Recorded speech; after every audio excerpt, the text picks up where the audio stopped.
Legislative Day is an annual event that is held in the Capitol building in Charleston, West Virginia. It is an opportunity for different West Virginia State University staff and students to showcase their colleges and their purposes to the legislative and government officials. Newly elected Governor Jim Justice by this time has been in office for only a few months. We asked campus leaders at State on their views on our new governor and how they think he is doing so far in West Virginia. Governor Justice has some big challenges in front of him. With the state being $500 million in debt, trying to close that gap is an enormous task. But I think he's up to the task. But the thing is, House representatives have to be able to work with him. I mean, the legislature has to work with the governor and vice versa. It has to be a cohesive type event for this to work and move forward. But if one group stays on the other side and the governor's on the other side, it's going to be a huge problem for the state of West Virginia, and we're all going to feel it. And many of us are feeling it now. I think he's doing what he can do. I believe, like right now, him trying to push to get the budget passed and everything, and I know a lot of people has hardship in regards to him running on the merits of saying no taxes, and then he wants to implement taxes.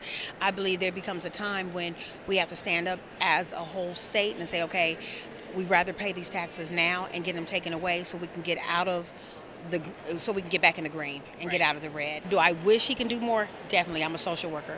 You know, right now, budget cuts come into our programs as social workers, and I don't want taxes, but sometimes it comes times that we have to do our part. When it comes to say to make a better state for us, because West Virginia is last in everything. Let's stop being last. Let's go ahead, work with what we have to work with, pay the taxes, let's get in the green, and let's get some of these programs up and running, because we do have a impoverished state. We had a chance to speak to West Virginia State University President Dr. Anthony Jenkins to ask him what he thinks Governor Justice should know about West Virginia State University. Well, you know, I have had the opportunity to speak to Nick Casey, who is the Chief of Staff for the Governor. And during that conversation, I was able to shine some light on State with regards to our land grant status, that we do significant work when it comes to agriculture, and the governor is a huge farmer.